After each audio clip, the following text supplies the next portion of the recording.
আমাদের ধারণা আছে কি জানেন, জিকির শব্দের অর্থ হলো, আমাদের ধারণা হলো জিকির মানে হলো কালেমায়ে তৈয়বাকে বারে বারে বলার নাম জিকির, এটাই আমরা বলি, তাই তো নাকি? আচ্ছা বাবা, একটা অনুরোধ করছি আপনাদেরকে, একটা হাদিসের মাধ্যমে অনুরোধটা করছি। দেখি জ্ঞানী গুণী বুদ্ধিজীবী মানুষ আপনারা এই হাদিসটা কতটা শুনে প্র্যাকটিক্যাল করতে পারেন। একটা হাদিসের মাধ্যমে অনুরোধ করছি। আল্লাহর নবী ওয়াজ করতেন, আল্লাহর নবী ওয়াজ করতেন। কবে ওয়াজ করতেন? হাদিসটা কোথায় আছে? বুখারী শরীফে আছে, প্লাস মিশকাত শরীফেও হাদিসটা আছে। রাবীর নাম কে? আব্দুল্লাহ ইবনে মাসউদ রাদিয়াল্লাহু তাআলা আনহু বর্ণনা করছেন। তিনি বলছেন আল্লাহর নবী আমাদের ওয়াজ করে শোনাতেন। কবে ওয়াজ করতেন শুনে নিন। বৃহস্পতিবার দিনগত রাতে এশার নামাজের পরে সাহাবীদেরকে নিয়ে গায়ে গায়ে বসে নবীজি টু দি পয়েন্টের উপরে বুঝিয়ে বুঝিয়ে ওয়াজ করে শোনাতেন। তাহলে ওয়াজের উত্তম দিন কোনটা? জোরে বলো। বৃহস্পতিবার দিনগত রাত মানে জুমার রাত। আচ্ছা, সময়টা কখন? এশার নামাজের পর দুটো। নবীজি সাহাবীদের কাদেরকে নিয়ে ওয়াজ করতেন? সাহাবীদেরকে নিয়ে ওয়াজ করতেন। 3 নাম্বার। 4 নাম্বার পয়েন্ট হলো নবী সাহাবীরা কিভাবে বসতেন? গায়ে গায়ে বসতেন। তো আমার বাপেরা, আমি আপনাদের কাছে অনুরোধ করব, আপনারা দয়া করে একটু যদি আগিয়ে এসে গায়ে গায়ে বসেন, অত্যন্ত ভালো লাগে। আর একটা অনুরোধ করছি আপনাদের, যারা আলেম হাফেজ নিচে আছেন, আলেম হাফেজরা নিচে বসবেন না, স্টেজটা অনেক বড় করা আছে। দয়া করে আলেম হাফেজদেরকে বলছি স্টেজে চলে আসেন। আলেম হাফেজ যারা নিচে আছেন দয়া করে স্টেজে চলে আসেন। আমি ভালো আলেম নই বাবা, তবে ভালো আলেমদেরকে কোনোদিন ভক্তি শ্রদ্ধা সম্মান করতে দ্বিধাবোধ করি না। কেন? আল্লাহর নবী বলেছেন, আমি বলিনি, আল্লাহর নবী বলেছেন। শুনুন হাদিসটা, কুন আলিমান, হাক্কানি আলেম হও। হাক্কানি আলেম হতে যদি না পারো, আও মুতাআল্লিমান, হাক্কানি আলেমের ছাত্র হও। তাও যদি সুযোগ না পাও, আও মুস্তামিয়ান, হাক্কানি আলেমরা যেটা বলে মনোযোগ সহকারে শ্রবণ করো, আমল করো। তাও যদি সুযোগ না পাও, আও মুহিব্বান, হাক্কানি আলেমদেরকে অন্তর দিয়ে ভালোবাসো। ওয়ালা তাকুন খামিসান ফাতুহলিকু, 5 নাম্বারটা হতে যেও না, তাহলে ক্ষতিগ্রস্ত হয়ে যাবে। তাই আপনাদেরকে আমি অনুরোধ করছি। এখন প্রশ্ন হলো হাক্কানি আলেম কে? কাকে হাক্কানি আলেম বলবেন? গালে দাড়ি থাকলে, মাথায় টুপি দিলে, কোরআনের আয়াত বললে, হাদিস বললে হাক্কানি আলেম না। চলুন, আল্লাহর নবী বলছেন হাক্কানি আলেম কে? আল্লাহু আজওয়াদু জুদান ওয়া আনা আজওয়াদু বানি আদম ওয়াজাদুহুম বাদি রাজুলুন আলিমা ইলমান ফানাশরাহু ইয়াতি ইয়াউমাল কিয়ামাতি আমিরান ওয়াহিদা।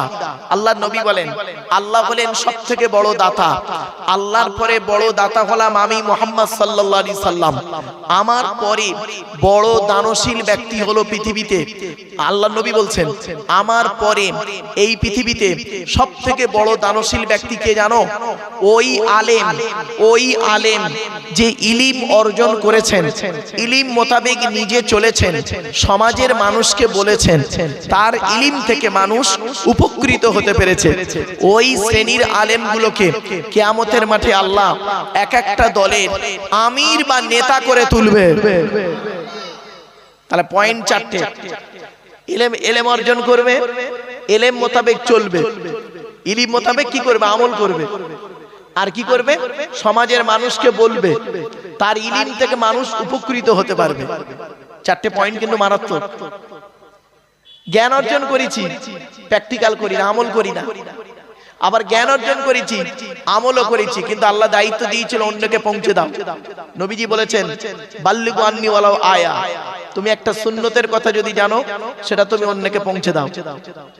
কোরআনে বলা হয়েছে ইয়া আইয়ুহা রাসূল বাল্লিগ মা উনজিলা ইলাইকা মির রাব্বিক, এই পৌঁছানোর কথা বলা হয়েছে। তাহলে জ্ঞান অর্জন করেছি, জ্ঞান মোতাবেক নিজে চলি, কিন্তু অপরকে বলি না, ঝামেলায় পড়ে যাব। আবার শুধু তাই নয়, মানুষকে বললাম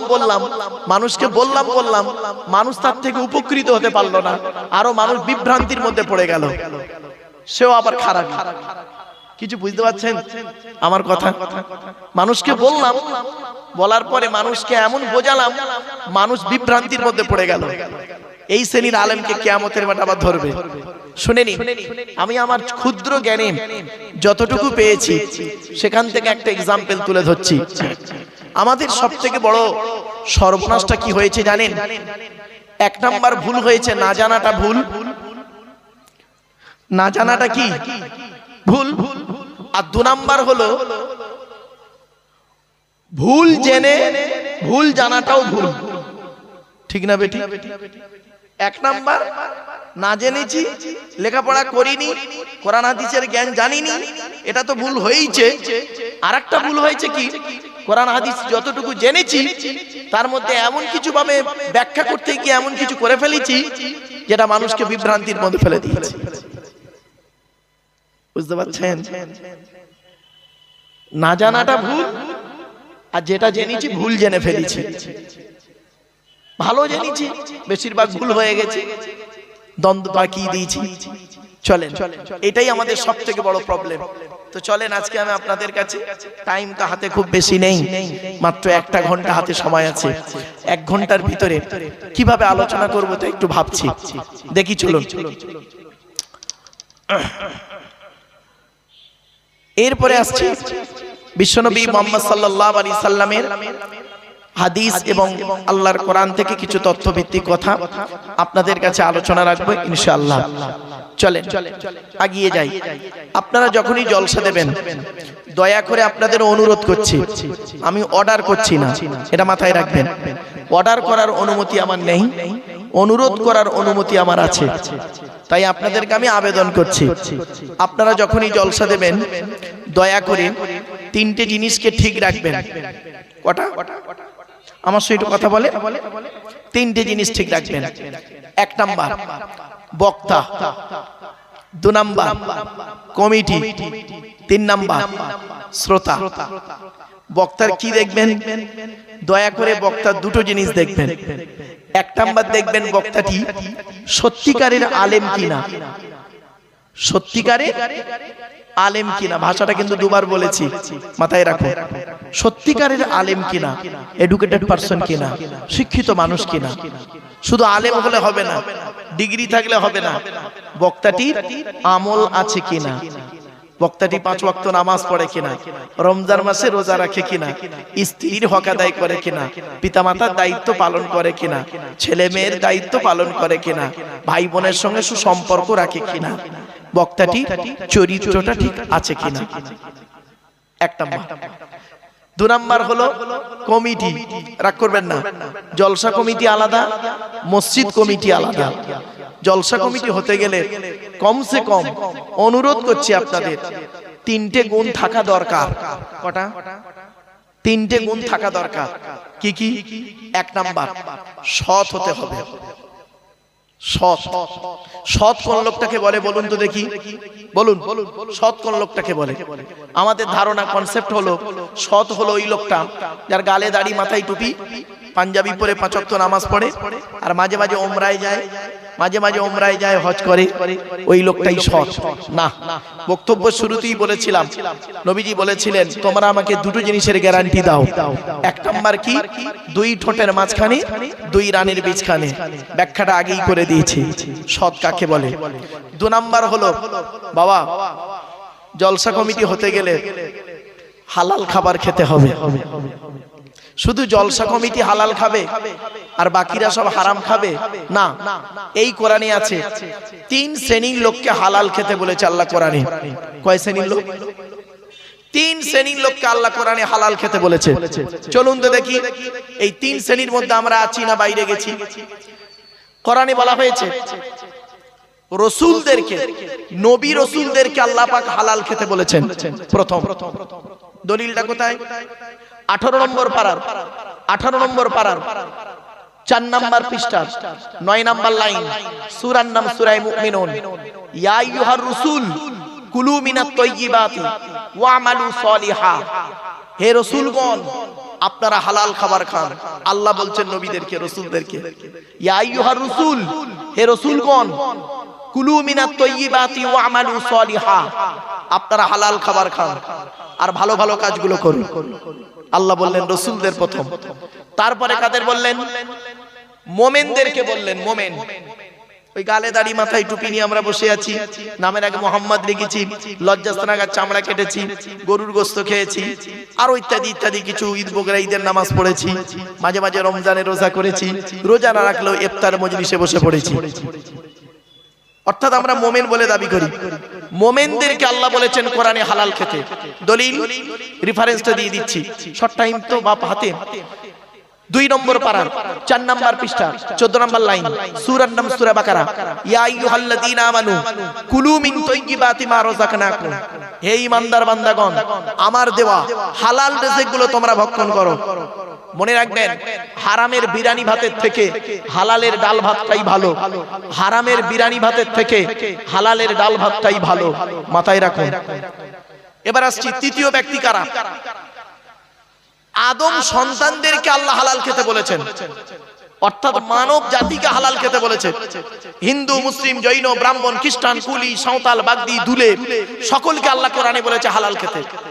এই কোরআনে দলিলটা দিয়ে দিচ্ছি। 2 নম্বর পারা 4 নম্বর পৃষ্ঠা একেবারে 8 নম্বর লাইন, সূরার নাম সূরা বাকারা। ইয়া আইয়ুহান নাস, ইয়া আইয়ুহান নাস, হে মানব জাতি, কুলু মিম্মা ফিল আরদি হালালান তাইয়্যিবা, কুলু মিম্মা ফিল আরদি হালালান তাইয়্যিবা, এই পৃথিবীতে তোমরা হালাল খাবারগুলো ভক্ষণ করো, হারাম খাবার খেও না। ওয়ালা তাত্তাবিউ খুতুওয়াতিশ শায়তান, শয়তানের পথকে অনুসরণ করিও না। ইন্নাহু লাকুম আদুউম মুবিন, শয়তান হলো তোমাদের প্রকাশ্য দুশমন। সুতরাং হালাল খেতে শুধু জলসা কমিটি খাবে না, সকলকে হালাল খেতে হবে। তাহলে আমি জলসা কমিটি উল্লেখ করলাম কেন? অ্যাটেনশনটা হওয়ার জন্য। চলো না গিয়ে যাচ্ছি। 3 নাম্বার, বাবা জলসা কমিটি হতে গেলে কমসে কম 5 ওয়াক্ত নামাজি হতে হবে, যদি আপনি মুসলিম হন। রাগ করবেন না, এই কোরআনে আছে, এই কোরআনে আছে বিভিন্ন অ্যাঙ্গেলে নামাজের কথা 82 জায়গায়। কত জায়গায়? বিভিন্ন অ্যাঙ্গেলে। ভাষাটা ফলো করুন, আমার বুঝতে না পারলে বলবেন। আমি বলেছিলাম না আমাদের সর্বনাশটা কোথায় হয়েছে?